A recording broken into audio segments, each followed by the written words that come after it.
pourquoi? Ça vous est déjà arrivé de dire, mais pourquoi? Et souvent, le pourquoi, c'est une conséquence de quelque chose qui est inattendu. Pourquoi ça m'arrive? Pourquoi? Pourquoi? J'ai l'aventure qui est arrivée à un frère parmi nous, je ne vous donnerai pas son nom,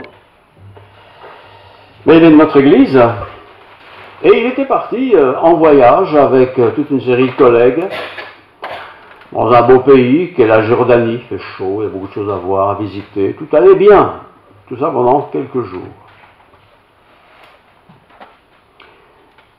Et pendant ce séjour, qui a pris fin à un certain moment donné, et voilà l'aéroport pour rentrer en Belgique, Luxembourg. Et arrivé à l'aéroport, notre frère, je ne vous donnerai pas son nom maintenant, se rend compte qu'il a perdu son portefeuille. Pas de portefeuille, on ne peut pas quitter le pays. Mais où j'ai mis ce portefeuille? Où est-il tombé? Un vaste pays, c'est grand, ils ont beaucoup voyagé, beaucoup déplacé. Où est ce portefeuille? Et le temps passe, et l'avion va partir dans pas longtemps. Mais sans papier, vous ne prenez pas l'avion. Mais mes collègues ne vont pas m'attendre 6 mois que je retrouve mes papiers. Et voilà donc ses collègues, les autres, qui prennent l'avion. Et notre frère, qui est ici présent, se retrouve toujours sans papier, sans avion, sans copain, tout seul, là, au milieu de tout ce pays étranger. Nous sommes en Jordanie. Et cette histoire qui m'a été racontée par son épouse, bravo l'épouse, m'a interpellé. M'a interpellé parce que parfois nous avons des aventures qui nous arrivent et on se dit mais pourquoi? Je suis ordonné, je fais attention, pourquoi? Pourquoi cela m'est-il arrivé? On ne peut pas prendre l'avion si on n'a pas les papiers, on peut discuter tant qu'on veut, on ne peut pas prendre l'avion et c'est loin de la Belgique. Le psaume 10 est quelque part un peu similaire par l'avion, parce qu'il n'y avait pas d'avion à l'époque, mais à l'aventure que notre frère a vécue il n'y a pas si longtemps que ça. Psaume 10. Pourquoi, ô Éternel, te tiens-tu éloigné? Parce qu'évidemment, quand on est dans le pourquoi, quand une aventure comme ça aussi désagréable nous arrive, on se dit, mais pourquoi? Qu'est-ce que je t'ai fait? Enfin, voilà. Pourquoi? C'est pas nouveau, hein. Ô Éternel, te tiens-tu éloigné? Pourquoi te caches-tu au temps de la détresse? Le méchant, dans son orgueil, poursuit les malheureux. Ils sont victimes des trames qu'il a conçues. Car le méchant se glorifie de sa convoitise, et le ravisseur outrage, méprise l'Éternel. Le méchant dit avec arrogance, Dieu ne punit pas. Il n'y a point de Dieu d'ailleurs. Voilà toutes ses pensées. Ses voies réussissent en tout temps. Tes jugements sont trop élevés pour l'atteindre. Il souffle contre tous ses adversaires. Il dit en son cœur, je ne chancelle pas. Pas de problème, je n'aurai pas de tuile, quoi. Je suis pour toujours à l'abri du malheur. Sa bouche est pleine de malédictions, de tromperies et de fraude. Il y a sous sa langue de la malice et de l'iniquité. Il se tient en embuscade près des villages. Il assassine l'innocent dans les lieux écartés. Ses yeux épient le malheureux. Il est aux aguets dans sa retraite, comme le lion dans sa tanière. Il est aux aguets pour surprendre le malheureux.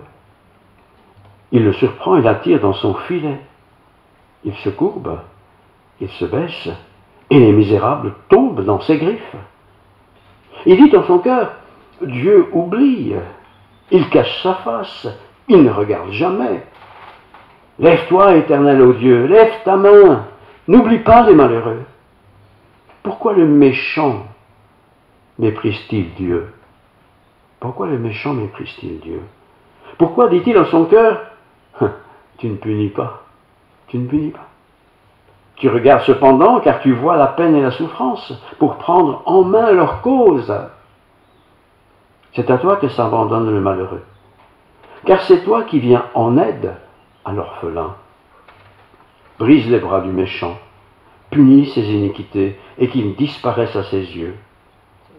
L'Éternel est roi à toujours et à perpétuité. Les nations sont exterminées de son pays. Tu entends les vœux de ceux qui souffrent ô Éternel. Tu affermis leur cœur, tu prêtes l'oreille pour rendre justice à l'orphelin et à l'opprimé, afin que l'homme tiré de la terre cesse d'inspirer l'effroi.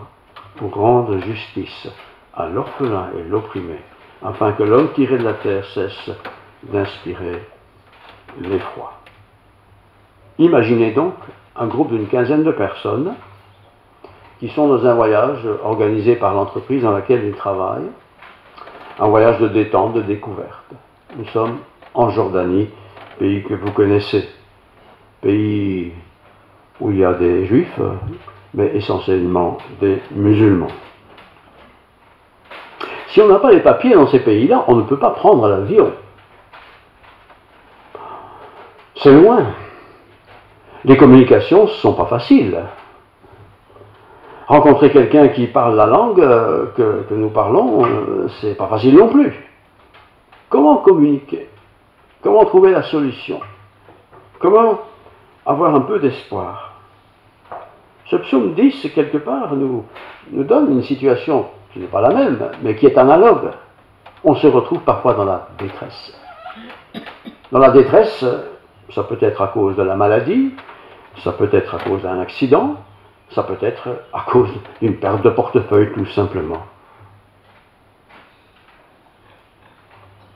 Un jour, quelqu'un m'affirme, avec une véhémence bien placée, « Moi, vous savez, monsieur le pasteur, je suis athée et fier d'être athée. Moi, je ne crois pas en Dieu. D'ailleurs, s'il y avait un Dieu, ça ne se passerait pas comme ça. » Il était véhément. Il était, il m'en voulait pas à moi, mais il parlait de lui, avec une certaine audace. Était-ce peut-être parce qu'il avait peur, dans le fond, ou dans le secret de son cœur, de reconnaître qu'il était en questionnement? Mais en tout cas, voilà ce qu'il m'a dit. « Moi, je ne veux pas du tout aller au ciel, me dit-il. D'ailleurs, au ciel, c'est comme dans les églises, on s'ennuie, et on s'ennuiera sûrement. Moi, je ne veux pas aller au ciel. » Et il me raconte ça, avec toute honnêteté, hein, cool. Moi, je ne veux pas aller au ciel. D'ailleurs, il me dit ensuite, moi, je veux aller en enfer. Hein? Vous voulez aller en enfer? Car là-bas, on va bien s'amuser, bien rigoler. Et tout ça sérieusement, vous savez. C'était pas pour raconter une blague. Il était honnête dans sa pensée. Et c'est ainsi que ce psaume 10 m'est apparu. Car le méchant se glorifie de sa convoitise. Il convoite d'aller en enfer. Et le ravisseur outrage méprise l'Éternel. Parler comme ça, c'est évidemment mépriser le Créateur, l'Éternel, le Seigneur, le Sauveur.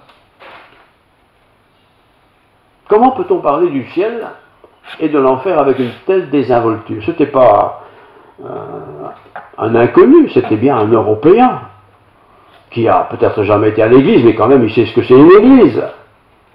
Il a sûrement déjà été à un mariage ou un enterrement, une communion ou quelque chose. Pourquoi a-t-il cette attitude, ce monsieur, vis-à-vis de Dieu, vis-à-vis du ciel et vis-à-vis de l'enfer? On revient à notre frère qui a perdu ses papiers. Il se retrouve là dans un immense pays, sympathique à visiter sans doute, mais un immense pays quand même. Il n'y a pas des maisons à tous les coins de rue.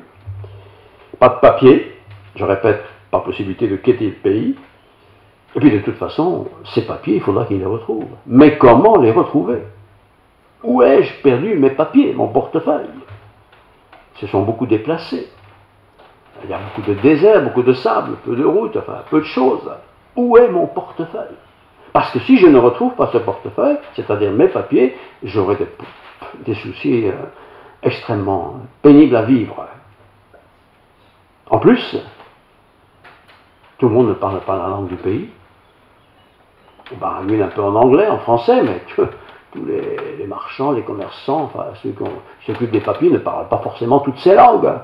Et certainement pas nos langues à nous. Comment s'en sortir? Pas de chance. L'ambassade était fermée. Parce que l'ambassade, c'est là où on va. Il y a des ambassades pour beaucoup de pays. Mais elle est fermée, cette ambassade. L'ambassade, normalement, accueille l'étranger qui est perdu, paumé, n'importe. Ambassade fermée. Entre-temps, l'avion est parti. Et tous les collègues sont partis, ils se retrouvent seuls dans un pays étranger, sans papier. Quand j'ai écouté cette histoire avec beaucoup d'attention, j'étais triste, je me dis, mais ça doit être horrible ça, de vivre une telle situation. Et j'imagine même qu'il a dû voir décoller l'avion, ou un autre d'ailleurs, se dit, mais l'avion est parti, et moi je suis ici. Le psaume 10, verset 12 dit ceci, « Lève-toi, Éternel ô Dieu, lève ta main, n'oublie pas les malheureux. » Je ne sais pas si moi j'oserais parler comme ça à Dieu, hein. Dire à Dieu, lève-toi, occupe-toi des malheureux, parce que dans le cas présent, le frère avait perdu ses papiers, il était malheureux. Mais est-ce qu'on oserait dire à Dieu, ben, Dieu fait quelque chose, quoi, lève-toi, prends l'affaire en main, que je retrouve mon portefeuille, ou je ne sais pas quoi, mais que je puisse retrouver mon pays et reprendre mon travail lundi. Est-ce qu'on oserait faire ce genre de prière? Benoît, parce qu'il s'agit de lui, était bien malheureux. Et quand on est malheureux et qu'on se retrouve seul, parce que tout le monde est maintenant parti dans la vie, a pris l'avion, il est parti, dans quelle direction on va? Que faire? On n'a pas de communication facile, la langue, tout le monde ne parle pas le français ou l'anglais. Difficile. Et parfois nous nous trouvons aussi dans des situations difficiles. Pas la même idée, mais difficiles. Qu'est-ce que je dois faire? Comment faire? Comment m'en sortir? Vers qui aller? Comment ne pas donner à Satan le privilège de pouvoir se moquer de moi? Tu vas à l'église, hein? C'est bien. Tu es là tous les dimanches quasiment, regarde un peu. Tu es bien dans une situation difficile. Et Satan, il rigole. C'est peut-être le seul chrétien de la bande, n'en sais rien. Tu vois, Benoît, ton Dieu, là, que tu aimes tant et dont tu parles si souvent, t'as bien laissé tomber, hein? Parce que, pas de papier, on ne quitte pas le pays. Je répète encore une fois. Et si on ne quitte pas le pays, comment fait-on pour trouver une solution? L'ambassade est fermée. Psaume 10, 14. Tu regardes cependant, donc c'est la prière qu'il fait, il parle à Dieu. Tu regardes cependant, car tu vois la peine et la souffrance. Ah, il n'est pas malade, hein? Il n'a pas une opération urgente, mais il est seul. Tous les collègues sont partis, ils sont déjà dans l'avion, ils sont en route pour rentrer à la maison. Et moi, je suis là. Ça va coûter de l'argent. Il faut un nouveau ticket. Il faut beaucoup de choses. Il faut beaucoup de choses. Le psaume 10, verset 14, c'est une prière silencieuse. Tu regardes cependant, car tu vois la peine et la souffrance pour prendre en main leur cause. C'est à toi que s'abandonne le malheureux. C'est toi qui viens en aide à l'orphelin. Que peut-on faire d'autre dans ces cas-là, dans des cas similaires, que de dire à Dieu, Seigneur, je suis paumé là. J'ai pas volé, j'ai pas triché, j'ai perdu mon portefeuille. Et sans portefeuille, sans papier, je ne peux pas quitter le pays. Il faut que tu m'aides. Il faut que tu viennes à mon secours. Et on le sait, ça, quand tout va bien, on peut le dire franchement, et on le dit franchement. Mais quand on est dans la situation difficile, le doute vient vite, l'inquiétude vient vite, l'anxiété vient vite. Oui, je sais, j'ai confiance en Dieu. Seigneur, tu vas venir à mon secours. Oui, je vais venir à ton secours. Mais je suis là, dans un pays où les chrétiens n'ont pas beaucoup de place pour s'exprimer. Oui, Seigneur, tu es mon guide, c'est vrai, mais ici, je suis paumé. Hein. Faut que tu me guides. Qu'est-ce que je fais? Comment je fais? Comment je fais? Je sais que tu m'entends, ça c'est sûr. Mais il faudrait que tu me parles, Seigneur. Il faudrait que j'entende ta voix pour dire ce que je dois faire. C'est des situations qui nous arrivent peut-être dans la vie. Hein. Mais Seigneur, parle-moi, dis-moi. Enfin, je ne sais pas. Je ne peux pas faire la Bible, j'ouvre comme ça, hop, j'ai la réponse. Dis-moi, Seigneur, ce que je dois faire. Jésus, tu as endossé toute la condamnation du monde. Tu as endossé ma peine aussi. Je sais que tu es mon rédempteur, je sais que tu es mon sauveur, je sais que tu n'abandonnes pas tes enfants. On sait tout ça et on se rappelle toutes ces choses-là sans doute. Mais en attendant, il est dans un pays étranger, tout seul, sans papier. Et on pourrait imaginer d'autres situations à peu près analogues dans d'autres parmi vous ou parmi d'autres frères et sœurs. Oui, Seigneur, tu as tout endossé. Et tu as aussi endossé mes péchés. Mais pourquoi est-ce que ça m'arrive? Je suis peut-être le seul chrétien du groupe, hein, je ne sais pas. Mais en tout cas, le seul qui va à l'église tous les dimanches, c'est certainement lui. Ses collègues savent peut-être qu'il va à l'église. Je ne sais pas ce qu'ils ont dit, hein, ils n'étaient pas là. Mais ils se sont peut-être dit, en tout cas, son bon Dieu, la belle s'est tombée. Hein. Et s'ils ne l'ont pas dit, ils l'ont peut-être pensé. Vous voyez? Il y aura toujours des moqueurs pour dire, tu vois ton Dieu là, tu as bien eu, hein? Tu parles de ton Dieu là. Tu parles de ton Dieu. Et bien sûr, quand on est dans la détresse, quelle qu'elle soit, il y a des textes bibliques qui nous reviennent à l'esprit. Oui, je sais, Seigneur, tu es avec moi jusqu'à la fin du monde, j'ai confiance en toi, mais ce portefeuille, on regarde encore une fois autour de soi, mais il n'est pas là, je ne le trouve pas. Où est-il ce portefeuille? Où est-il? Son histoire m'a impressionné, vous savez. Comme parfois il nous arrive d'être seuls dans notre désespoir. Maladie, catastrophe, oui, on en parle un peu, mais qui va nous aider? Qui va nous dépanner? Qui va nous sortir de la situation difficile? Qui va venir à mon secours? De toute façon, je n'ai pas de papier. Et sans papier, je ne peux rien. En plus, c'est le week-end, tout est fermé. L'avion est parti, il n'y en a pas d'autre. Comment je vais faire? Et mon Benoît, là, c'est en tout cas c'est l'histoire que son épouse m'a racontée, je l'imagine tout seul là-bas, avec toutes sortes de choses qui doivent passer dans la tête. Qu'est-ce qui serait passé dans la mienne des têtes? Et puis tout d'un coup, un bienfaiteur. Un bienfaiteur qui n'est pas un officiel, mais voilà, qui est là pour transporter des gens. Il dit, qu'est-ce qui se passe? Ben voilà, j'ai perdu mon portefeuille. Et où? Ben, je ne sais pas. Ben, on va aller voir là où vous logez. Il logeait sous des tentes, quelque part. À 4 heures de route de là où il était, si je ne me trompe pas. Et ce monsieur, bienfaiteur, dit, ben, on va aller jusque-là. Bon, dans sa Jeep, je suppose, je ne sais pas. On espère tromper la bonne route. Hein, c'est des grands pays, tout ça. Un portefeuille dans lequel il y a de l'argent. Il y a forcément quelqu'un qui l'a trouvé.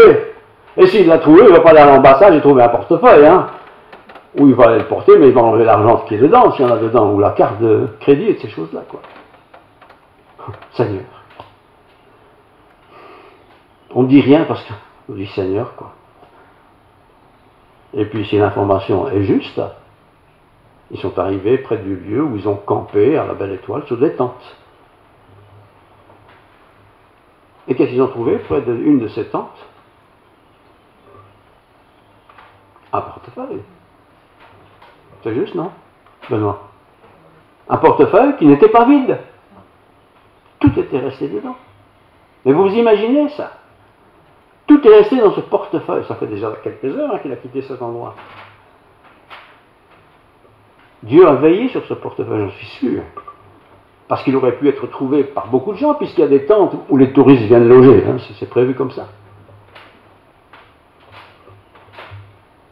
Et il retrouve son portefeuille. J'imagine la joie. J'imagine le bonheur. Sauvé! Je vais pouvoir rentrer au pays. Je pense que Dieu est aussi comme ça, frères et sœurs. On a la théologie de Dieu, on lit les histoires de la Bible, et on se dit, bah oui, c'était un autre temps, une autre époque, enfin tout ça. Et puis, il nous arrive une tuile de ce type-là, quoi. Comment on va s'en sortir? Pourquoi Dieu, dans le fond, permet-il ce genre de difficultés, d'épreuves? Il est soyeux quand même. Il n'est pas négligent. Et il n'était pas seul, il y avait toute l'équipe autour de lui qui aurait peut-être vu, tiens, tu as perdu ton portefeuille là. Et ce n'est qu'en arrivant à l'aéroport, à des kilomètres de là, que mon portefeuille, où est-il? Oui, parfois, frères et sœurs, nous sommes dans des situations comme ça tragiques. Nous savons que Jésus nous accompagne tous les jours jusqu'à la fin du monde. Nous le savons, ça. C'est écrit dans la parole de Dieu. Nous savons que notre nom est écrit dans le livre de vie. Nous le savons aussi parce que Dieu le promet. Ton nom est écrit dans le livre de vie. Et puis il nous arrive une tuile. Bien sûr, c'est un peu de notre faute, il l'a perdu. On n'a peut-être pas dû le perdre, mais il l'a perdu quand même. Une tuile qui dérange toutes nos habitudes, toutes nos planifications. Et que peut-on faire d'autre que de crier au secours? Je suis certain que tous les collègues disent « Je suis désolé, mais il faut qu'on aille, sinon l'avion va partir, on sera tous là. » Tout le monde était sûrement par sympathie essayer de l'encourager, mais lui n'a plus de portefeuille, c'est le problème, c'est lui qui va rester là, quoi. Hein? Ben oui, nous ne restons pas avec nos problèmes, c'est vrai. Les autres voudraient bien nous encourager, ils le font un peu, mais parfois maladroitement d'ailleurs, mais voilà, on est avec notre problème. Pas de carte d'identité, on ne peut pas quitter le pays. Pas de carte d'identité du salut, on n'entre pas dans le royaume de Dieu, frères et sœurs. On reste dans le désert. Jean 3,16 a écrit ceci. Dieu, c'est le grand patron, a tant aimé le monde qu'il a donné son Fils unique afin que quiconque croit en lui ne périsse point, mais qu'il ait la vie éternelle. Ça, c'est notre carte d'identité. Et certains la rejettent au cours de leur histoire, de leur vie. En tout cas, à un moment donné, ils n'en veulent plus. C'est comme si on avait perdu, quoi. Et puis on se retrouve dans une situation pénible, difficile. Qu'est-ce qu'on fait maintenant? L'ambassade est fermée. On dirait qu'il n'y a plus de communication possible. Ceux qui étaient mes copains, mes amis, pop, disparus. On ne les voit plus. Partis. Et je me retrouve souvent seul, moi-même, avec mes désespoirs. L'aventure de Benoît s'est bien terminée. N'est-ce pas, Benoît? Il a pris un autre avion, pour lui tout seul. Il était le seul dans l'avion. Non, j'exagère. Mais c'était un autre avion, hein, quand même. Mais j'imagine que quand son épouse m'a raconté ça m'a ému vraiment. Je me dis quand même, quelle histoire! Un portefeuille! Mais quelle émotion a accompagné cette perte de portefeuille, qui était tombée de sa poche, évidemment, quelque part. Et qui est restée là, elle aurait pu être volée 1000 fois. En plus, c'est intéressant, pour des faux papiers et de l'argent. Mais ça n'a pas été fait. Dieu a veillé, je suis sûr, sur ce portefeuille. Alors, je pense que si nous réfléchissons aussi nous-mêmes à notre histoire, à notre vie, il y a sûrement par-ci, par-là des moments où on était comme paumés, quoi. Et en fin de compte, la situation s'est arrangée, et peut-être on pense que on a trouvé la solution. Mais souvent c'est Dieu qui a trouvé la solution, proposé la solution, ou mis la solution devant mes yeux pour que je choisisse telle ou telle voie. Apprenons à être reconnaissants au Seigneur. Apprenons aussi à la partager. Si sa femme ne me l'avait pas raconté, je ne l'aurais pas deviné, évidemment. Elle me l'a raconté. Elle ne me l'a pas raconté parce qu'ils n'ont jamais trouvé le portefeuille. Elle me l'a raconté parce qu'ils ont trouvé le portefeuille et que la solution a été trouvée pour revenir au pays.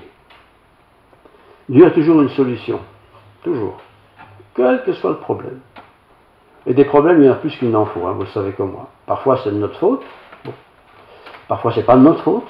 Mais il y a des problèmes quand même qu'on ne peut pas résoudre. C'est impossible. Alors nous pouvons faire appel à Dieu. Faire appel à Dieu, c'est dire quelque part, Seigneur, qu'est-ce que je fais maintenant? Comment je fais? Interviens, guide-moi, inspire-moi, console-moi, accompagne-moi. Dieu a tant aimé le monde, on peut mettre son prénom là, à côté en remplacement du monde, qu'il a donné son Fils unique, afin que celui qui croit. Pas mon ami là qui disait, moi je ne veux pas aller au ciel, on va s'ennuyer, je préfère aller en enfer, on va bien s'amuser. Le pauvre, s'il savait seulement. Et j'ai insisté beaucoup, hein.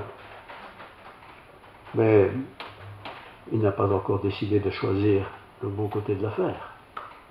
Le problème, c'est que le temps passe, frères et sœurs. Et demain est un autre jour que je ne connais pas, que je ne maîtrise pas. Je ne sais même pas demain je vais être vivant. Et si je n'ai pas fait le choix maintenant, Jésus dit aujourd'hui, si vous entendez sa voix, n'endurcissez pas votre cœur. Aujourd'hui, maintenant. Et c'est maintenant, frères et sœurs.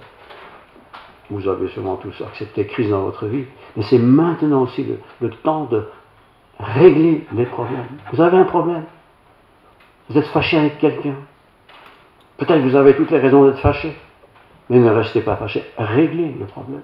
Parce qu'après tout, demain, c'est un jour que je ne maîtrise pas. Peut-être vous devez réparer quelque chose, peut-être, tout le peut-être qu'on veut. Chacun, laissez-vous conduire par le Seigneur. Il ne faut pas inventer des histoires. Mais il y a suffisamment d'histoires dans notre vie qui n'ont peut-être jamais été réglées complètement. Qu'elles soient réglées définitivement. Afin que je ne doive pas me présenter devant le Seigneur et m'entendre dire, tu sais André, tu te rappelles, dimanche matin, après le culte, t'as râlé comme pas deux, parce que quelqu'un était mal garé sur ta place que tu prends toujours, et t'as pesté comme pas deux, parce que t'es en retard pour prendre le but. C'est vrai, Seigneur, j'ai pas envie de râler, j'ai pas envie de garder ça pour moi, j'ai envie de confesser, d'être purifié de tout. Je vous souhaite de bien voyager, personnellement j'aime pas trop, je comprends pourquoi, mais si vous aimez bien, mettez bien votre portefeuille dans une bonne poche, bien fermée, sur vous, avec un peu d'argent avec quand même, qui, s'il veut s'avérer que vous perdiez autre chose, c'est pas grave, mais le portefeuille, c'est quand même important. Voilà, prions. Seigneur, merci pour ta parole.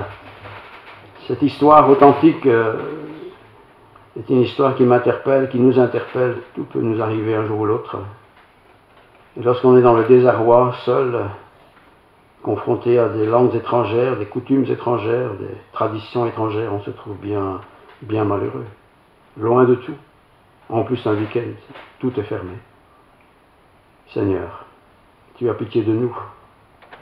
Tu nous gardes, tu nous aimes, tu montres aussi ton amour par cette histoire.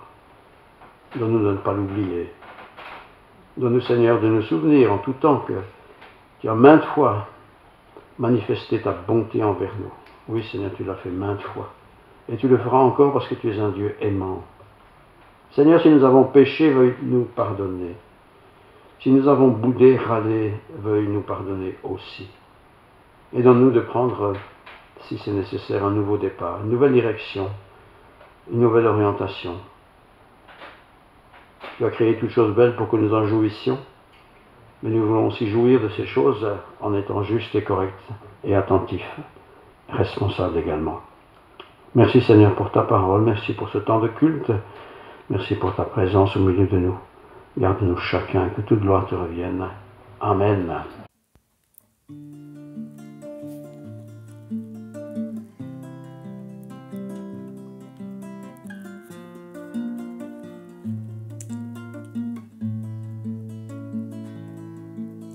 Mon âme cherche ta présence, elle soupire après tes parvis. Te voir, te connaître et entendre la douce voix de ton esprit. Soudain plongé dans ta lumière immense,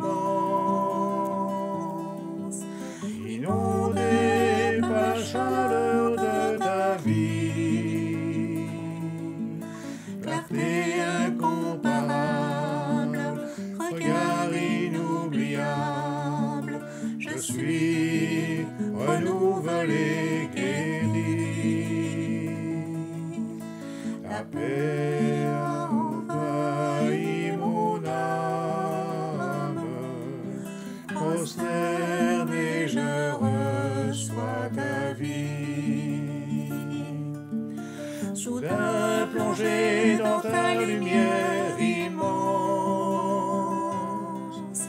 inondé par la chaleur de ta vie, la paix incomparable, regard inoubliable, je suis renouvelé, guéri. La paix a envahi mon âme, prosterné